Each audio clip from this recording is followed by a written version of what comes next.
তিন দফা দাবিতে আজ রবিবার ২৬ অক্টোবর বিক্ষোভ মিছিল ও রেজিস্ট্রার ভবনে ঘেরাও কর্মসূচির ঘোষণা দিয়েছে ঢাকা বিশ্ববিদ্যালয় কেন্দ্রীয় ছাত্র সংসদ ডাকসু।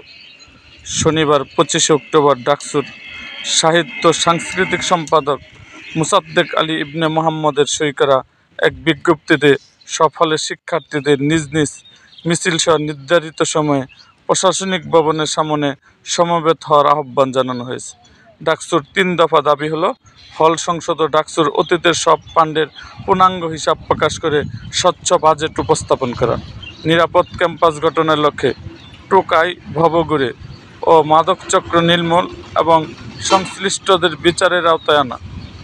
২০২৪ সালের ৩রা অক্টোবর খুনি হাসিনার পক্ষে মিছিল পরিচালনাকারী ডেপুটি রেজিস্ট্রার রুহুল আমিন সহ সব ফেসিবাদের দোষর শিক্ষক, কর্মকর্তা ও কর্মচারীদের অপসারণ ও বিচারের মুখোমুখি করা।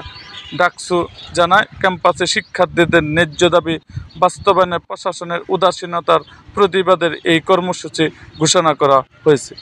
এরকম আরও ভিডিও পেতে এবং রাজনৈতিক অঙ্গনে নানা ঘটনা ও ইতিহাস জানতে আমাদের মুক্তাগাছার ইতিহাস মিডিয়া ইউটিউব চ্যানেলটিকে সাবস্ক্রাইব করুন এবং পাশে থাকা বেল আইকনটি বাজিয়ে দিন।